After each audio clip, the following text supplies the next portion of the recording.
Good morning, सुप्रभात। आज की ताज़ा खबर के इस नए एपिसोड में मैं श्रुति खोपड़े आप सबका स्वागत करती हूँ। तो चलिए फिर शुरू करते हैं ग्लोबल इकोनॉमी के न्यूज़ के साथ। आज कल मतलब जब रात को मार्केट ओपन हुआ था, यूएस मार्केट, तो S&P 500 is again at a new high record, mainly because of Nvidia result में जो एआई ट्रेड है वो वापस वैलिडेट हो गए थे।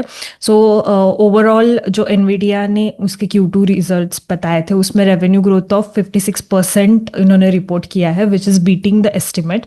दो डेटा सेंटर के related sales are slightly missed, but Q3 में जो रेवेन्यू गाइडेंस है कंपनी ने दिया है वो ऑलमोस्ट $54 बिलियन का यहाँ पे दिया है, एज कम्पेयर टू $53.1 बिलियन का एक्सपेक्टेशन था। दो स्टॉक जो है एट द ओपन, जब यूएस मार्केट ओपन हुआ एट दैट टाइम वहाँ से स्टॉक डाउनवर्ड्स था, डीप था स्टॉक में, but again it got recovered, mainly because tapered guidance excluding potential H20 chip sales जो चाइना में होने वाला है उसकी वजह से।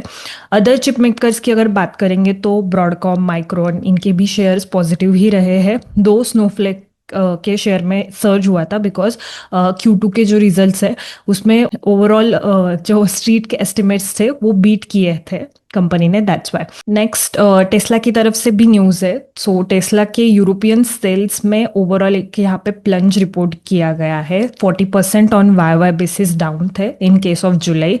जो ओवरऑल सेल्स था वो 8,837 यूनिट्स था। लास्ट कुछ मंथ से ही टेस्ला के जो ओवरऑल यूरोपियन मार्केट में सेल्स है वो इम्पैक्ट हो रहा है। So July is the straight 7th month जिसमें डिक्लाइन कंपनी ने रिपोर्ट किया है।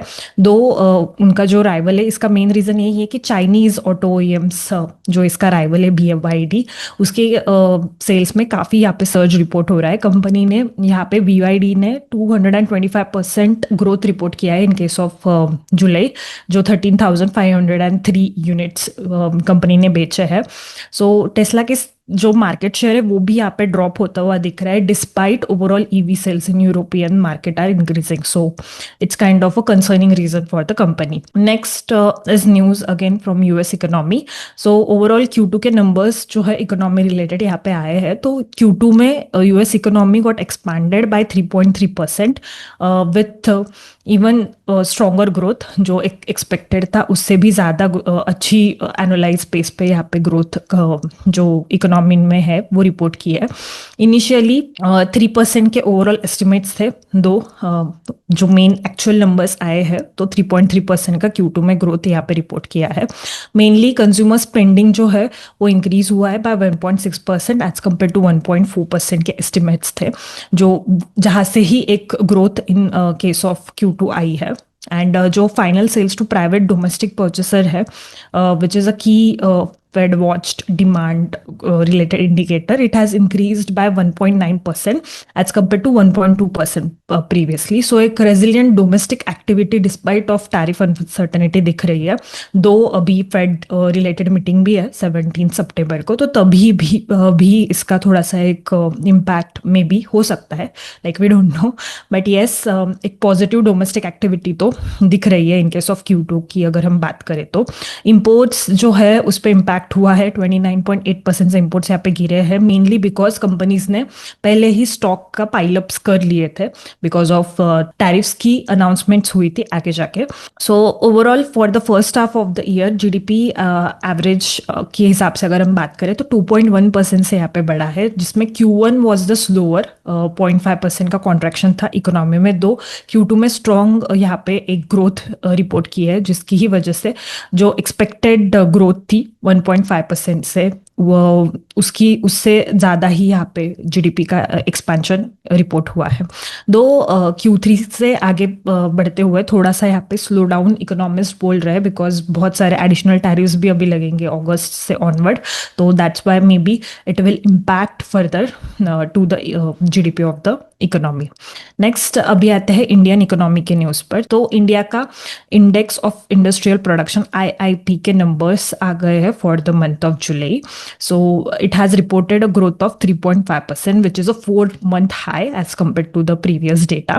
So जुलाई में 3.5% से से ये नंबर बढ़ा है एज कम्पेयर, ये ग्रोथ रही है as compare to 1.5% growth in June, mainly because of manufacturing. So manufacturing output जो है उसने 6 मंथ का हाई यहाँ पे हिट किया है, 5.4% अप है एज कम्पेयर टू 3.7% अप था पिछले मंथ जून की अगर बात करें उसके पहले। तो इलेक्ट्रिसिटी सेक्टर म्यूटेड ही रहा है, though it is on positive side as compare to पहले तो निगेटिव ही था, कॉन्ट्रैक्शन था ओवरऑल सेक्टर में in case of June.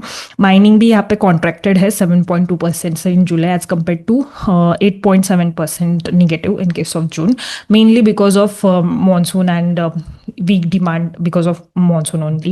So that's why these two sectors are getting impacted. दो अगर हम broader level पे बात करें तो 8 core जो sectors है, core industries है for the this index IIP, तो वो overall जो 40% वो account करते हैं for IIP, वो slow down, उसमें slow down दिख रहा है। 2% की ही growth थी in July as compared to 2.2% growth in June. So वो overall sectors में थोड़ा सा slow down ही था, but yes, manufacturing is the key driver for IIP and strong performance रहा है इन केस ऑफ स्टील, 12.8% से यहाँ पे बढ़ा है, fastest in last 21 months. Also cement sector में भी यहाँ पे अच्छी ग्रोथ रिपोर्ट की है इन जुलाई, 11.7% से यहाँ पे ग्रो हुआ है, which is also again a 4 month high. And consumer durables की बात करेंगे तो वो भी 7 मंथ हाई पे है, 7.7% से ये भी सेक्टर ग्रू हुआ है इन जुलाई। कंज्यूमर नॉन ड्यूरेबल्स म्यूटेड रहे हैं एंड कंस्ट्रक्शन गुड्स की भी अगर मैं बात करूँ तो वो भी यहाँ पे बढ़े। तो overall cement, steel, construction goods ये सब में ही ग्रोथ एक रिपोर्ट हुई है। कैपिटल गुड्स भी 5% से ग्रोथ हुई है, which is again a kind of a rebound as compare to जो 8 मंथ लो था इन जून, बिकॉज बहुत सारे एसी रिलेटेड जो कूलिंग वाले प्रोडक्ट्स है, एसी, फ्रिज वगैरह, इनमें थोड़ा सा स्लो डाउन ही था सेल्स में, क्योंकि हमने भी बहुत सारी कंपनीज के कॉन कॉल्स में भी यही सुना है बिकॉज ऑफ मॉनसून वहाँ पे वीक डिमांड थी। सो वो बोल सकते हैं कि अगेन थोड़ा सा रिबाउंड यहाँ पे तो दिख रहा है in case of July month. Again जो यूएस के टैरिफ्स के रिलेटेड रिस्क है वो तो है ही, जिसकी वजह से आगे जाके और इम्पैक्ट हो सकता है जो एक्सपोर्ट ड्रिवन मैन्युफैक्चरिंग है। तो H2 में जो नंबर्स है वो यही लेवल पे रहेंगे या नहीं, like we have to see, but yes because of tariff थोड़ा बहुत तो इम्पैक्ट यहाँ पे कुछ सेक्टर्स के लिए हो सकता है। दो अर्ली अगस्त के जो ट्रेंड्स अभी दिख रहे हैं वो ऑन अ स्ट्रॉन्गर फेज है। पावर जनरेशन जो है वो 4.2% ऑन वायर बेसिस यहाँ पे बढ़ा है इन केस ऑफ अगस्त, अगर हम एज ऑफ 27 अगस्त की बात करें तो। And this is the highest since March 2025 with overall output growth जो प्रोजेक्शन है वो 5 to 6% है for this month due to the favourable base effect, क्योंकि पिछले साल का बेस यहाँ पे लोअर बेस था, तो उसकी वजह से 5 to 7% का यहाँ पे ग्रोथ एक्सपेक्टेड है। Though we have to see the actual numbers जो अभी आगे आएंगे। तो you can see in this graph also जो जुलाई के रिलेटेड यहाँ पे IIP के नंबर्स है, तो it's kind of a rebounding kind of. अगर हम लास्ट 4 मंथ्स की बात करें, मार्च के बाद August is the better kind of month जो ये ग्राफ में दिख रहा है in case of rise for the IIP। Next अभी आता है स्टॉक स्पेसिफिक न्यूज़ पे। तो first is news of IPO। Groww के रिलेटेड यहाँ पे IPO पेपर्स कंपनी ने फाइल किए हैं एंड सेबी का यहाँ पे एक अप्रूवल कंपनी को मिला है। पोटेंशियल फंड रेज जो है वो एक्सपेक्टेड है ऑफ $1 billion। एक्सपेक्टेड वैल्यूएशन जो है कंपनी का वो $7 to 8 billion है। दो इशू साइज फ्रेश इशू है या फिर ऑफर फॉर सेल, इसके डिटेल्स अभी तक नहीं आए हैं, but IPO will be listed on NSE, BSE दोनों मेन बोर्ड्स पे यहाँ पे लिस्ट होने वाला है। कॉन्फिडेंशियल फाइलिंग जो थी कंपनी ने ऑलरेडी की थी 26 मई को under SEBI's pre filings mechanism. उसके बाद अभी सेबी की तरफ से एक ग्रीन लाइट कंपनी को मिली है। IPO साइज मेनली रहेगा $700 to 920 million based on 10 to 15% का इक्विटी डाइल्यूशन रहेगा। कंपनी 2016 में यहाँ पे फाउंड हुई थी and it is one of the leading wealth take platform, हम सबको ही पता है, लाइक ज़ेरोदा इनके भी प्लेटफॉर्म्स है, ज़ेरोदा अपस्टॉक्स जैसे ही, to invest into the mutual funds and also stocks related platform. अगर कंपनी के ऑफरिंग्स की बात करें तो online discounting, brokering, direct mutual fund investing and कुछ फाइनेंशियल प्रोडक्ट्स है। रिसेंटली कंपनी ने $200 मिलियन यहाँ पे उठाए थे in early 2025, which is led by GIC and iconic capital, evaluating company at $7 billion. And अगर परफॉर्मेंस की भी बात करें तो FY25 में 4056 करोड़ के आसपास का रेवेन्यू कंपनी ने रिपोर्ट किया था। पैट था 1818 करोड़ के आसपास, जो कि ट्रिपल था एज कम्पेयर टू YOY बेसिस। बट अभी रिसेंट में बहुत सारी न्यूज़ में भी यही हमको सुनाई दे रहा है कि even data is suggesting that Groww and Zerodha दोनों ने ही टुगेदरली 11 लाख एक्टिव कस्टमर्स यहाँ पे लूज किए हैं in H1 due to the volatility and muted retail activity, क्योंकि अभी मार्केट्स भी थोड़े साइडवेज ही चल रहे हैं in H1 because of all this macro economic conditions. So उसकी ही वजह से ये रिटेल इन्वेस्टर्स में एक थोड़ा सा रेजिलियंस टेस्ट हो रहा है, म्यूटेड ही रहा है retail activity, because of that यहाँ पे एक इम्पैक्ट हो सकता है ये कंपनीज के केस में। अगेन ग्रो भी कुछ mutual fund and SIP distribution भी लीड करता है, तो उसकी वजह से इम्पैक्ट हो सकता है ये कंपनी को। Next is the news from CG power. CG power ने यहाँ पे उसकी एक आर्म ने, बेसिकली सब्सिडरी ने, फर्स्ट सेमीकंडक्टर असेंबली का जो प्लांट है वो लॉन्च किया है इन गुजरात। 7,600 करोड़ का ओवरऑल इन्वेस्टमेंट है। सो CG पावर की जो सब्सिडरी है CG सेमी प्राइवेट लिमिटेड, उसने OSAT related facility in Gujarat launch की है ऑन यस्टरडे लाइक 20th अगस्त। OSAT मतलब outsource semiconductor assembly and test. तो यहाँ पे क्या होगा, मेनली जो चिप डिजाइनिंग है, assembly and packaging and testing and उसकी पोस्ट टेस्ट सर्विसेज भी फॉर द सेमीकंडक्टर यूनिट्स वो होगी। एंड इसका सिग्निफिकेंस क्या है, तो one of the India's first ये full service OSAT provider related facility होने वाली है, which will give solutions in both traditional and advanced chip packaging technologies. And India का जो ओवरऑल सेमीकंडक्टर इकोसिस्टम भी है, तो ये स्ट्रेंथन होगा because of this facility and it will support जो मेक इन इंडिया के गोल्स है, so for serving the global markets also. The project is backed by Renaissance and Stars Microelectronics also. इसमें central government and state governments का भी support मिला है इनको subsidy की तरफ से, पहले ही गवर्नमेंट्स ने ये लॉन्च किया था।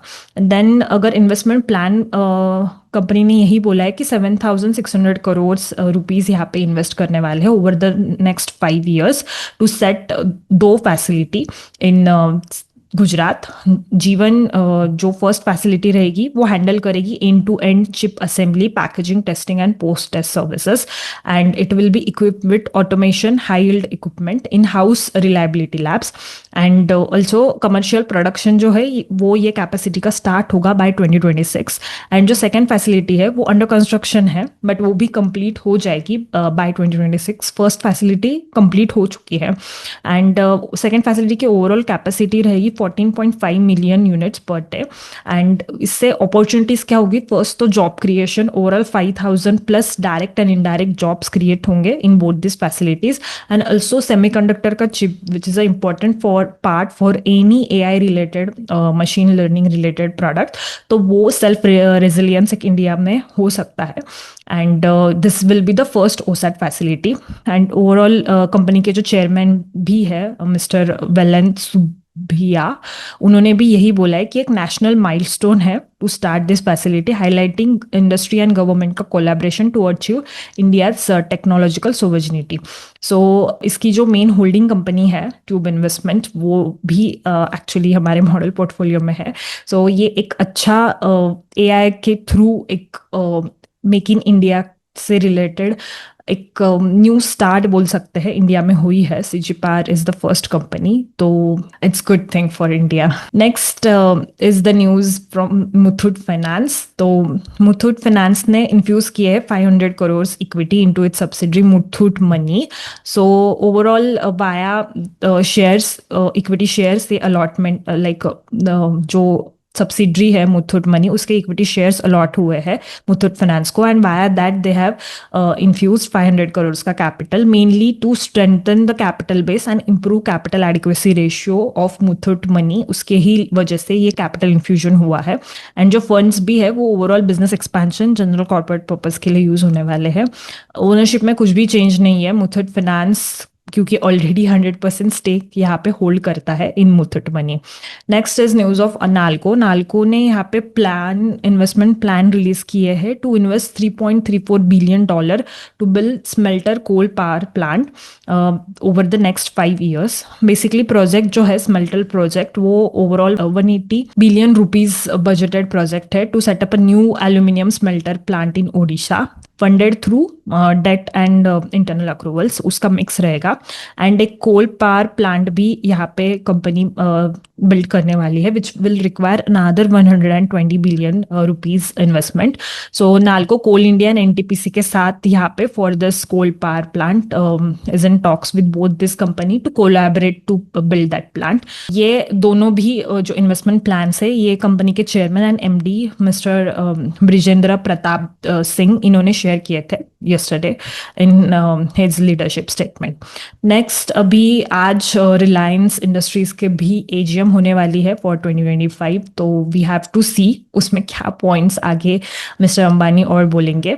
मेन फोकस एरिया तो Jio related IPO, AI initiatives, जो न्यू एनर्जी वाला उन्होंने स्टार्ट किया था plan like to transform Jamnagar into a global energy hub, जो उन्होंने 2024 में बोला था, तो उसके रिलेटेड और आगे क्या प्लान्स हो सकते हैं, plus O2C and retail related उनके क्या प्लान्स है उसकी भी यहाँ पे अनाउंसमेंट देखना इंटरेस्टिंग रहेगा। Next is news from railways. तो रेलवेज ने एक यहाँ पे प्लान किया है to upgrade Vande Bharat trains with more coaches on 7 routes amid जो rising demand है for Vande Bharat train. Mainly currently 4 train है with 8 coaches and 3 trains है with 16 coaches which operates on 7 routes। So 16 car trains जो है बेसिकली 16 कोचेस वाली जो train है वो अपग्रेड होगी टू 20 एंड जो 8 कोचेस वाली ट्रेन है वो अपग्रेड होगी to 16। So upgrade mainly basically based on the occupancy data जो इनके पास था रेलवे डिपार्टमेंट के पास till 31 July, and it will be an increase in the overall capacity of these railways. So basically tube investment, ये जैसे मैंने कहा कि मॉडल पोर्टफोलियो में ये एक स्टॉक है, तो उसमें भी ओवरऑल थेसिस यही था कि आगे जाके अगर सीजी पार जो सेमीकंडक्टर यूनिट्स इन्होंने बोले थी फैसिलिटी वो स्टार्ट करेंगे तो वहाँ से ग्रोथ आएगी। तो ऐसी ही कुछ इंटरेस्टिंग आइडियाज़ के लिए आप चेकआउट कर सकते हो इन्वेस्ट यदना के प्रोडक्ट्स, जिसमें आता है मॉडल पोर्टफोलियो, स्टॉकोमीटर, फंडोमीटर, बिकॉज अभी तो 50% ऑफ चल रहा है, तो SK50 ये डिस्काउंट कूपन कोड यूज़ करके आप वहाँ पे 50% डिस्काउंट अवेल कर सकते हो on all these products. So please do check out our website।